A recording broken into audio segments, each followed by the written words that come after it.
తాకట్టులో ఉన్న బంగారాన్ని విడిపించి ఆ రోజున్న మార్కెట్ ధర కట్టి మిగిలిన డబ్బును మీకు అందిస్తుంది ఎస్వీఎస్ గోల్డ్. రైస్ తినాలా, బ్రౌన్ రైస్ తినాలా, చపాతీ తినాలా, ఇలాంటి చాలా డౌట్స్ ఉంటాయి. ఎలాంటి హెల్త్ ఇష్యూస్ లేవన్నప్పుడు ఏ రైస్ తినాలి? రైసా? రైస్ అంటే బ్రౌన్ రైస్ బెస్ట్ అమ్మా ప్రపంచంలో. అన్నిటికంటే బ్రౌన్ రైస్లో అందులో రకాలు ఉన్నాయి అమ్మా. బియ్యంలో దాదాపు నాకు తెలిసి నేనే చూసాను 1000 రకాలు ఉన్నాయి. నేను చూశాను. అందులో మంచి రకం అంటే పొట్టు తీయని, అంటే ఒక పొట్టు తీసిన బియ్యం లాంటివి ఉంటాయి కదా, అది చాలా మంచిది. కొంచెం నానబెట్టుకుని, ఎవరైనా రైస్ అయినా పప్పు అయినా ఏదైనా మీరు వంట చేసేటప్పుడు నానబెట్టుకుని తీసుకోండి. అంటే మనం వంటకి ఉండి ముందుగా నీళ్ళలో పోసి నానబెడితే అది చక్కగా ఉడుకుతాయి. ఈ మధ్య బ్రౌన్ రైస్ లో కూడా ఆర్సెనిక్ ఉంటుంది, అది ఇదని చెప్తున్నారు కదా. మరి అలా ఆర్సెనిక్ అక్కడ ఉండదమ్మా, వాళ్ళ బుర్రలోనూ వాళ్ళ నాలుకల మీద ఉంటుంది. ఎందుకంటే బ్రౌన్ రైస్ తిన్నారనుకోమ్మా, తింటే వాళ్ళ వ్యాపారం పడిపోద్ది కదా. అందుకని తెల్లన్నం తింటేనే డయాబెటీస్ హాస్పిటల్ అని కలకలాడు. బాగా కుక్ చేసి తీసుకోవాలని చెప్తున్నారు అమ్మా. బాగా కుక్ చేసి తీసుకోవాలని చెప్తారు. బాగా కుక్ చేసుకోవద్దు నేను చెప్పట్లా, మెత్తగా ఉంటే తీసుకోండి. బ్రౌన్ రైస్ చేయటం వల్ల ఏం ఆరోగ్యం వచ్చింది? ఏముండదు. లేదు, తప్పది. బ్రౌన్ రైస్ చాలా మంచిది కదా. మరి ఇన్ని చెప్పిన వాళ్ళు మరి మందులు వేసుకుంటే కిడ్నీలు పోతాయి చెప్పరా, అది మందులు వేసుకోవద్దని. సైడ్ ఎఫెక్ట్లు నూనె పేరు దాని మీద రాస్తారుగా. ఇప్పుడు చికెన్ మటన్లో ఏది మంచిది? దేనికి అది మంచిది? మటన్ ఒక రకంగా మంచిది. మటన్లో ప్రోటీన్ చాలా రిచ్ సైజెస్లో ఉంటుంది. మటన్ లివర్ ఈ ప్రపంచంలో అద్భుతంగా రక్తం పడే అత్యద్భుతమైన ఆహారం. అంటే కిడ్నీ ప్రాబ్లం లేని వాళ్ళు ఎవరైనా మటన్ లివర్ కనుక తీసుకుంటే అదిరిపోద్ది. అంటే దాంట్లో ఉండే రక్తం ప్రపంచంలో ఉండే అన్నిటి కలిపిన రాదు. మటన్ లివర్ ఎనిమిక్ ఉన్న వాళ్ళు తీసుకోవచ్చు. మటన్ లివర్, ములగాకు, మెంతికూర, నానబెట్టిన బాదం, నానబెట్టిన వాల్నట్, చేపలు, గుడ్లు. చేపలు అంటే లైవ్ పెంచిన, మనం చెరువులో పెంచిన కాకుండా సముద్రం కానీ న్యాచురల్. అద్భుతం. చెరువులో పెంచిన చేపలు మంచి కాదు, చెడ్డే కాదు, మంచి కాదు. ఇప్పుడు డయాబెటీస్ ఉన్న వాళ్ళు నోరు కట్టేసుకోవాలి, అసలు తినకూడదు అని చెప్తారు కదా సార్. నా డేట్లో చికెన్ మటన్లు తినచ్చుగా, సమస్త నాన్ వెజ్లు తినచ్చు, చక్కగా తినచ్చు, సూపులు తాగచ్చు, కోడిగుడ్లు ఎన్ని కావాలంటే తినచ్చు. బ్రేక్ఫాస్ట్ తినొచ్చా, లంచ్ తినొచ్చా, డిన్నర్ తినొచ్చా? అవాయిడ్ చేయాల్సింది ఏంటి? ఇవన్నీ అవాయిడ్ చేయాలి. నీకు ఆకలిసినప్పుడు తిను. ఫస్ట్ ఫ్యామిలీ అంతా ఒక చోట కూర్చొని తినే దరిద్రపు అలవాటుని, ప్రపంచాన్ని అతలాకుతలం చేసి సర్వనాశనం చేసిన ఫ్యామిలీ ఒక చోట కూర్చొని తింటే చండాలపు అలవాటుని తీసేయండి. ఎవరికి ఆకలిసినప్పుడు ఆడ తినండి. నువ్వు ఒక ఉమెన్, వర్కింగ్ ఉమెన్, లేదా ఒక హౌస్ వైఫ్ ఉంటుంది, మీ ఆయన ఒక వర్కింగ్ బిజినెస్ కావచ్చు, లేదా సమ్ జాబ్ కావచ్చు, మీ పిల్ల ఒకళ్ళు కావచ్చు, పిల్లడు ఒక పని చేస్తూ ఉండొచ్చు, వాళ్ళు స్కూల్కి వెళ్ళచ్చు, ఒకళ్ళు జాబ్కి వెళ్ళచ్చు. వీళ్ళందరికీ ఒకే టైంకి ఒకే రోజు విధంగా ఆకలి ఎలా వస్తుంది? నీకు ఎవరికి ఆకలిసినప్పుడు అడిగి తినాలి. ఆకలి అయిపోతే ఎత్తేయి. ఆకలి అయితే 2 తినడం కూడా మంచిది. టైమింగ్స్ ఎవడైతే పాటిస్తాడో అక్కడ సంక్రాంతిపోతాడు. టైమింగ్స్ అంటే సిస్టమేటిక్ చేసేవాడు ఓకే. అంటే నీ సిస్టమేటిక్ పనిలో ఉంటావు, ఈ టైంకి ఆఫీస్కి వెళ్తావు, నీ క్లాక్ సెట్ చేసుకుంటే ఓకే. మిగిలిన వాళ్ళు ఎవరైనా సరే టైమింగ్ పాటించాడు, వాడు సంక్రాంతి అయిపోయాడు. టైమింగ్ అంటే ఏంటి? డిసిప్లిన్ లేనట్టు టైమింగ్ ఉండదు.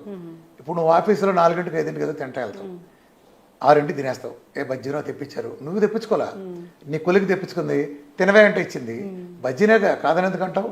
పై కొంత ఆకలి కూడా ఉంటుంది, 2 బజ్జీలు తిన్నావు. ఇప్పుడు నువ్వు ఇంటికి వెళ్తావు, నీకు ఆకలి లేదు, కానీ ఫార్మాలిటీగా తింటున్నావు నువ్వు, అది నీ హాని చేస్తుంది. బజ్జీలు తిన్నావు కదా, ఆపేసేయి. అర్థమైందా?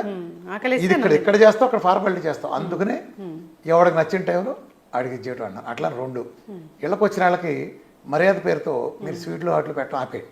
అవును, ఈ మధ్య జిలేబీ సమోసా కూడా పెడుతున్నారు కదా, అది ఆపేయండి. మాకు పెడితే ఇప్పుడు కాఫీ ఇచ్చారు, క్యాలరీస్ అని దాని మీద పెద్ద చర్చ కూడా జరుగుతుంది. అది పెడుతున్నారు.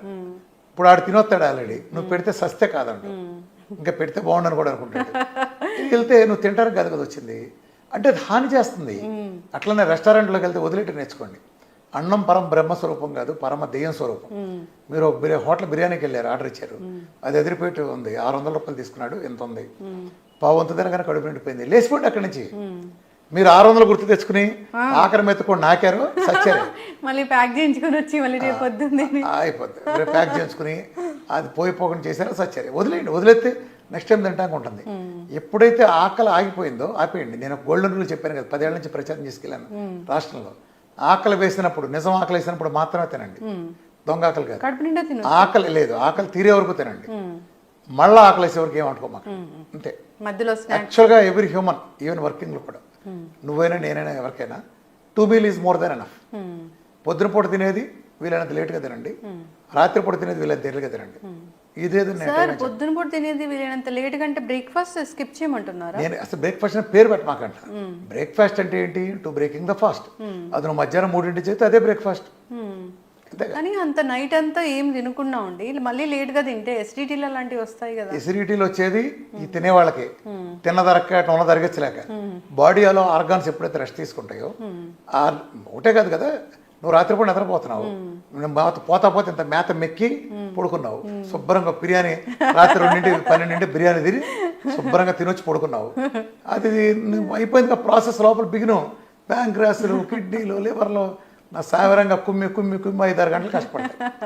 అందుకే రాత్రిపూట లేటుగా తిని పడుకున్నాడికి ఏం జరుగుతుంది తెలుసా, పొద్దున్నే లేవగానే వాడికి బద్ధకంగా ఉంటుంది, ఇంకా మంచం మీద వారిపోవాలని, ఇవాళ ఆఫీస్కి వెళ్ళాలా, ఒక పావుగంట పుడుకుని వెళ్దామని, రోజంతా ఆఫీస్లో కూడా డల్గా ఉంటాడు. ఎందుకని, ఆడు అర్ధరాత్రి తిన్నాడు, వాడు కొన్ని ఆర్గాన్స్ మాత్రమే 4 గంటలు రెస్ట్ తీసుకున్నాయి, కొన్ని ఆర్గాన్స్ 8 గంటలు తీసుకున్నాయి, కొన్ని ఆర్గాన్స్ 4 గంటలకే టైం దొరికింది.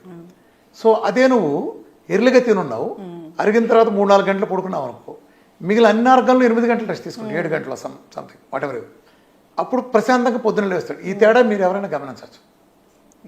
సో మీకు ఆకలేసినప్పుడు తినండి, అమ్మ బాబు కొడుకు పెళ్ళం కొత్తగా పైన పెళ్ళం ఏం లేదు, ఎవడికి నచ్చింది తినండి, ఎవడికి నచ్చింది వాడు మితంగా తీసుకోండి, అంతే. ఇప్పుడు ఇమ్యూనిటీ లేదు, మాకు అనారోగ్య సమస్యలు వస్తున్నాయి ప్రతి సీజన్ మారినప్పుడు అంటున్నారు, అలాంటప్పుడు ఇమ్యూనిటీ పెంచుకోవాలంటే అసలు ఏం చేయాలి? ఫస్ట్ ఆయిల్ చేంజ్ చేయాలి, ఒకటి న్యాచురల్ ఆయిల్స్కి రండి, కోకోనట్ ఉత్తమం, కుదరకపోతే మిగిలిన న్యాచురల్ ఆయిల్స్కి వెళ్ళండి.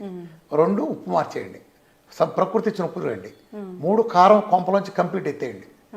కారం అంతా మొత్తం దాదాపు 40-70 లేయర్లు కొట్టిన పురుగు మందులు కొట్టిన అక్కడ లేయర్ గాలిలో ఆవిరైపోయింది. పండుమిరపకాయ అయితే ఆ పండుమిరపకాయని ఏమాత్రం ఎండలో పెట్టకుండా క్లీనింగ్ లేకుండా ఇలా ప్రాసెస్ ఉంది కాబట్టి తీసేయండి. పాలు కొత్త కల్తీ పాలు ఉన్నాయి మార్కెట్లో, ప్యాకెట్ పాలలో, పాత పాలు కాదు, అసలు పాలు కూడా హ్యూమన్స్ కాదు. గేదె ఇచ్చే పాలు గేదె దూడకు వస్తుంది, ఆవు ఇచ్చే పాలు ఆవు దూడకు వస్తుంది. మన తల్లి ఇచ్చిన పాలే పాలు. మిల్క్ ఈజ్ నాట్ ఫర్ మమాల్స్, మమాల్లో మనకుండే వాళ్ళు కాదు, ఎవరి తల్లి వాళ్ళకి ఇస్తుంది. ఆ వీనింగ్ పీరియడ్ వరకు తాగటమే, ఆ తర్వాత పాలు అనేవి మనిషికి జస్ట్ ఓ టేస్ట్కో దేనికో తప్ప ఎలాంటి ఉపయోగం లేవు. గేదె పాలు ఇచ్చేది గేదె దూడ కోసం, అర్థమైందా? మనిషి పాలు మనిషి కోసం. సో పాలు లేదు, పాల పదార్థాలు అద్భుతమైన, పాలు కాదు పాల పదార్థాలు మంచి. ఇప్పుడు పచ్చి కొబ్బరికాయ కంటే కొబ్బరి నూనె ఎగలాక ఎంత ఔషధంగా మారుతుంది, అది ఔషధంగా మారటానికి ప్రాసెస్లు ఉంటాయి కదా, ఆ ప్రాసెస్ని బట్టి మారుతుంది. అలాగే పాల కంటే పాల పదార్థాలు అద్భుతమైన, అది తీసుకోండి. ఇంకో ముఖ్యమైన విషయం, ఆడాళ్ళైనా మగాళ్ళైనా, ఆడాళ్ళు అయితే రోజుకు 4.5 లీటర్ల నీళ్ళు, మగాళ్ళు అయితే 5 లీటర్ల నీళ్ళు తాగటం చేయండి. అది కూడా సిస్టమేటిక్గా, not more than 300 ml at a time, అర్థమైందా? Not more than 300 ml at a time. డైట్లో ఉంటే నేను 45 నిమిషాలకు ఒకసారి 300 ml చొప్పున 17 టైమ్స్ ఇస్తాను. డైట్లో లేకుండా నార్మల్గా, ఈవెన్ ఇప్పుడు నువ్వు డైట్లో లేవు, నువ్వు గంటకు ఒకసారి మస్ట్ అండ్ షుడ్గా 300 ml తీసుకోవాలి every 1 అవర్కి, 15 to 16 times A day. అలానే ఎండలో కూర్చుంటాం. డి విటమిన్ 100 పైన ఉండేది చూసుకోండి. డి విటమిన్ విటమిన్ కాదు, డి విటమిన్ ఇస్ హార్మోన్. ఇది పక్కా కాలీఫ్లవర్, పెద్ద కుంభకోణం. వీఆర్కి ఎక్స్క్లూజివ్ డి విటమిన్ కుంభకోణం నా వీడియో చూస్తున్నాను. ఎవరికి లేదు, భారతదేశం ఎవరికి ఉండదు. ఎందుకని, వీళ్ళు సబ్బెట్టి స్నానం చేస్తారు కాబట్టి. అవునా? అవును, మనం సబ్బులెట్టి స్నానం చేస్తాం కాబట్టి సబ్బుకున్న కెమికల్ శుభ్రంగా ఉంటుంది కదా. చర్మం మనం భలే వాసన వచ్చేవరా పలానా సబ్బు వాడితే అంటాం, ఆ వాసన ఆ కెమికల్, సబ్బుకుండే కెమికల్ వాసన అది చర్మం మీద ఉంటుంది. నిజానికి చర్మం శుభ్రం కాదు. ఈ లేయర్ అడ్డం పట్టడం వలన మన శరీరం ప్రోబయోటిక్స్ అనే ప్రతి చోట ఉంటాయి.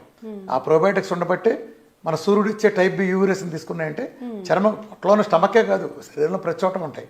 చర్మకుండే ప్రోబయోటిక్స్ సవ్యంగా పనిచేయట్లే, సెబాషియస్ గ్లాండ్స్ కూడా దెబ్బతింటి వీటి వలన. అందుకని చర్మం కాంతి విహీనం అవుతుంది.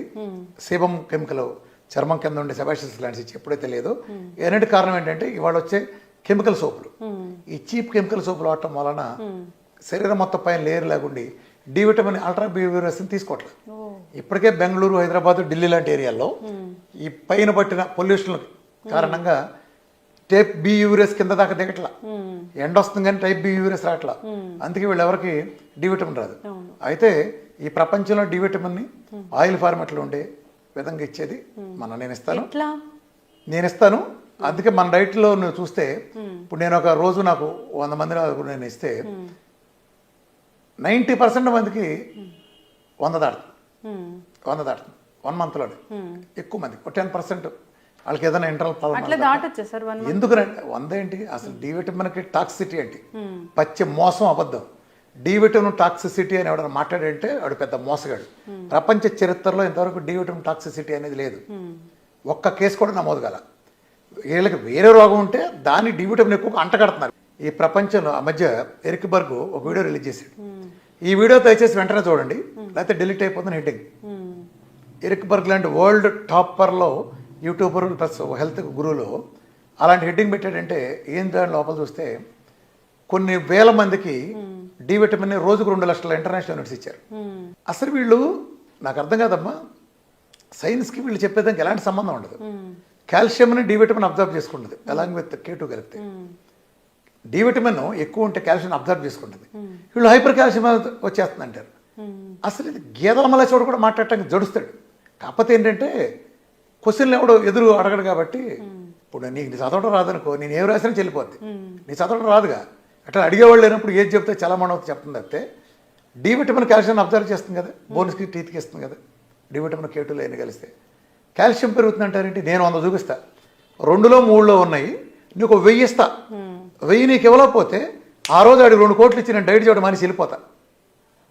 డి విటమిన్ 8, 9 ఉంటే నేను ఇస్తాను సప్లిమెంటేషను. తర్వాత 120కు 150 ప్లస్కి వెళ్తుంది. వాడి కాల్షియం చూడండి 7.8, 8 ఉంటుంది. నువ్వు చెప్పిన ప్రకారం కాల్షియం పెరగాలిగా, పెరగట్లేదు. హైపర్ కాల్షియమా? ప్రపంచ చరిత్ర లేదు. శాన్ ఫ్రాన్సిస్కోలో శాండియాగో యూనివర్సిటీలో గత 46 ఏళ్ళ నుంచి పరిశోధన చేస్తారు. ఎక్సెస్ డి విటమిన్ వల్ల ఏమైనా నష్టాలు ఉంటాయో చేస్తాయని. ప్రపంచ చరిత్రలో ఎంతవరకు ఒక్కడిని చూడాలి. 100 పైన ఉండి తీరాల్సిందే అందరికీ. డి విటమిన్ ఎక్కువ ఉన్నాడికి రోగాలు రావు. దీనికి ఉదాహరణ కూడా మీకు చెప్పాలంటే కరోనా టైంలో కుప్పకూలిన దేశాలు ప్రపంచాలు ఏంటంటే చూడండి, యూరోప్ కుప్పకూలింది. ప్రపంచంలో ఆరోగ్యాన్ని అద్భుతంగా వర్తించి యూరోప్లో రాని మనిషి లేడు. ఒక్కొక్కడికి 2-3 సార్లు వచ్చింది. యుఎస్ చూసుకుంటే మీకు దల్లాస్ కానీ చికాగో సైడ్గా దల్లాస్ రాలేదు. దల్లాస్లో ఒకడికి వస్తే చికాగో కానీ న్యూజెర్సీలో 1000 మందికి వచ్చింది. ఎందుకని? దల్లాసు బేసికల్గా మళ్ళీ బెజవాడ లాంటి ప్రాంతం, అవి వచ్చేటప్పటికి చలి ప్రాంతాలు. చలి ప్రాంతాలు ఎఫెక్ట్ కొట్టింది. చలి ప్రాంతాలు ఏంటి? డి విటమిన్ ఉండదు. డి విటమిన్ లేకపోవడంలో 100 రోగాలు వస్తాయి. డి విటమిన్ టాక్సిటీ అని పెట్టినప్పుడు అది 300 పెట్టారు ఒరిజినల్గా. 300 అంటే జనం ఇబ్బంది పడతారేమోనని, నిజానికి దాని విటమిన్ అనకూడదు, 100 అన్నారు. ఇది కూడా పక్కనట్టు. అసలు ఇది చూసింది ఎవడి మీద? తెల్లోడి మీద. తెల్లోడిని బేస్ చేసుకుని యూరోప్ వాడిని లేదా అమెరికా వాడిని బేస్ చేసుకుని డిజైన్ చేశారు. యూరోప్లో ఉండే మనిషి వేరు, ఆఫ్రికాలో ఉండే మనిషి వేరు, ఇండియాలో ఉండే మనిషి వేరు. యూరోప్లో వాళ్ళు తెల్లగా ఉంటారు, గమనించావా? చలి ప్రదేశాల వాళ్ళు తెల్లగా ఉంటారు. ఎందుకని? వాళ్ళ సూర్యుడి కంటే మంచు ఎక్కువ ఉంటుంది. అందుకని వాళ్ళ శరీరంలో ఎండ బాగా తక్కువ పడుతుంది కదా. ఎప్పుడైనా సరే మబ్బుల్లో అప్పుడప్పుడు ఎండ వస్తుంది. ఆ వచ్చిన కాసేపట్లో డి విటమిన్ సృష్టించుకోవడం కోసం వాళ్ళ శరీరంలో అక్కడ ప్రకృతి డి విటమిన్ మన మెలనిన్ మొత్తం తీసేసింది. అందుకని వాళ్ళు తెల్లగా ఉంటారు. అంటే కొంచెం ఎండలోకి వచ్చినా సరే వాళ్ళకి ఫుల్గా డి విటమిన్ వచ్చేస్తుంది. అదే నీకు ఆఫ్రికాకి వెళ్ళావు, వాళ్ళు భయంకరమైన ఎండల్లో ఉంటారు. అందుకని వాళ్ళకి మెలనిన్ బాగా మందం కోటింగ్ పెడతారు.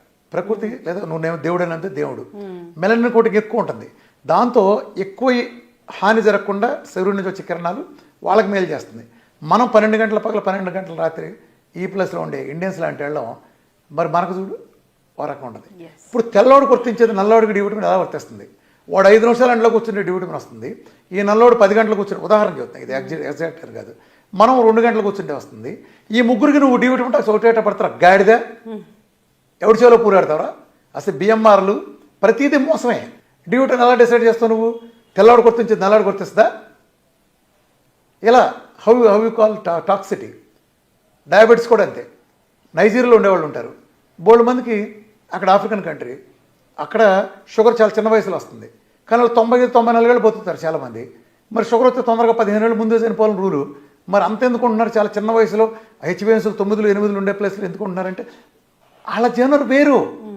ఒక ఆఫ్రికన్ వేరు, ఒక అమెరికన్ వేరు, ఒక పొట్టిగా ఉండే చైనా వాడు, 7 అడుగులు ఉండే మన తలకాయ పెట్టి చూసే ఆఫ్రికా వాడు, మనకు ఇట్టా చూసే చైనా వాడు, వీళ్ళిద్దరు ఒకటి ఎట్లా అవుతారు? ఎవరికా డిసైడ్ చేయాలి కదా. ఈ ప్రపంచం మొత్తం ఒకటే వాళ్ళు. ఇప్పుడు నీకు నాకు ఒకటే బలం ఉంటుందా? మనందరం ఒకటే వేసున్నాం, నువ్వు నేను ఒకటే బలం ఉంటుందా? నీతో పాటు అందరికి ఒకటే ఉంటుందా? ఎలా ఉంటుంది? అలా ఉండదు కదా. ఆడ వేరు, మగ వేరు. ఒక రేసులో ఉండేవాళ్ళు ఎవరి రేసుని బట్టి వాళ్ళకి ఆ బలం అయితే డిసైడ్ అవుతాయి కదా. నువ్వు అందరికి ఒక రూల్ అట్టేస్తావు. అర్థమైందా? ఈ కాకమ్మ కబుర్లో కలిబోలు కబురు మన ప్రపంచానికి ఎలాంటి ఉపయోగం లేదు. ఎందుకు ఉపయోగం లేదు? ఈ కాకమ్మ కబుర్లు చెప్పేవాళ్ళు ఎవరు ఒక డయాబెటీస్ తగ్గించలే, ఒక్కడ బీపీ పోగొట్ల, ఒక్కడ థైరాయిడ్ పోగొట్ల, ఒక్కడ సురేష్ పోగొట్ల. నా దగ్గర 1 మంత్ 1000 మందిని పంపించండి, సవాల్ చేస్తున్నా. 1 మంత్లోపు మొత్తం ఒకళ్ళిద్దరు ఏదైనా క్రానిక్ కేసు ఉన్న వాళ్ళు తప్ప 1000 మందిలో ఒక్క సింగిల్ డిజిట్ ఉండేవాళ్ళు తప్ప వాళ్ళకి 2 నెలల పోద్దులే. 100కి 1000% తగ్గి తీరాల్సిందే ఆఫ్టర్ ఆల్ బీపీ 28 రోజులు 29 రోజులు వేసుకోమంటే ట్యాబ్లెట్ అంతే. నేను వెంటనే తీయను, దానికి కొన్ని కాంప్లికేషన్స్ ఉంటాయి, వెంటనే తీయటానికి. షుగర్ అంటే ఎత్తి పెంటకప్పుడు వారేమంటాం కదా, ఎవరికైనా ఉంటాం వీలేదు అంతే. అన్లెస్ క్రానిక్ డిసీజెస్ ఉండేవాళ్ళు లేదా ఇంట్లో తీవ్రమని లేదా ఘర్షణ వాతావరణం లేదా స్ట్రెస్ ఉండేవాళ్ళు తప్ప నార్మల్గా బీపీ వాడు నువ్వు 20 ఏళ్ళ నుంచి బీపీ ఇవాళ నీతో మాట్లాడే ముందు నేను ఒక 18 మందిని చూశాను. 18 మందిలో 9 మంది తీసేసాను. ఆ బీపీలు షుగర్ ఉన్న వాళ్ళు ఉన్నారు, 9 మందికి వెళ్ళిపోయిన బీపీలు. నువ్వు కింద ఉన్న ఇంటర్వ్యూ తీసుకోవాలి, 15-20 ఏళ్ళ నుంచి వాడుతున్నారు, 5 ఏళ్ళ నుంచి 6 ఏళ్ళ నుంచి ఉండదంతే. 112 ఆల్రెడీ ఒక ఆయన 4 నెలల నుంచి లేదు, 112 120 ఇంతే. మరి ఇన్నేళ్ళు వాడింది ఏమైంది హై డోస్లో? ఆయన 40 పొద్దున 40 సాయంత్రం వాడేవాడు. చిన్న సొల్యూషన్స్ ఇవన్నీ. తొక్కలో థైరాయిడ్ నెలలో పోద్ది ఎవరికైనా, తొక్కలో థైరాయిడ్ నెలలో పోద్ది. జీవితాంతం ఎందుకు మాడి జీవితాలు ఎందుకు నాశనం చేసుకుంటున్నారు? డైట్ ట్రై చేయండి, నెలలో పోద్ది. If it is normal thyroid. Hashimoto అయితే ఇంకో 3 నెలలు పోద్ది అంతే. ఆహారం ఔషధము. మీరు డైట్ గురు ఎన్నో ఏళ్ళ నుంచి ఉన్నారు, ఎంతో మందికి డైట్ ఇస్తూ ఉన్నారు, జీవనశైలిలో మార్పులు చెప్తూ ఉన్నారు, ఎన్నో అనారోగ్య సమస్యలను తగ్గిస్తూ ఉన్నారు. మీ డైట్కి చాలామంది ఫ్యాన్స్ ఉన్నారు. సో మరిన్ని విషయాలు మనం తర్వాత డిస్కస్ చేద్దాము. ఈ సిరీస్ అనేది కంటిన్యూ చేద్దాము. బీఆర్కే సార్ చాలా మంచి ఇంటర్వ్యూ ఇచ్చారు, నాకు అందరూ ఫాలో అవ్వాలని కోరుకున్నాం. చాలా చక్కటి ఇన్ఫర్మేషన్ అండి, ధన్యవాదాలు. One life lesson what medicine has taught you. Whatever you can do without expecting. But I really believe మన పాజిటివ్ యాటిట్యూడ్ ఉంటేనే మనం ఏదైనా సాధించగలం. గట్ ని మనం కరెక్ట్ గా డీల్ చేసినట్లయితే అది మనకి పాజిటివ్ హార్మోన్స్ ని రిలీజ్ చేస్తుంది. షుగర్ వచ్చిన వాళ్ళ పరిస్థితి ఏంటి? పొట్ట దగ్గర పెరిగితే దాన్ని ఆండ్రాయిడ్ అంటారు, ఆండ్రాయిడ్ ఫోన్ కదా. అసలు థాట్స్ ఎందుకు వస్తాయి? బ్రెయిన్ డెడ్ అంటే దానికి ప్రపంచం అంతా కూడా కొన్ని నిర్దిష్టమైనటువంటి లక్షణాలు ఉన్నాయి. మానసికంగా ధైర్యంగా ఉంటే క్యాన్సర్ జయించవచ్చు. You are a doctor for a cause sir, అంతే. వాళ్ళకి వచ్చిన ఆదాయం కాకుండా ఫ్రీ సర్వీస్ ఎంతమందికో చేస్తారు.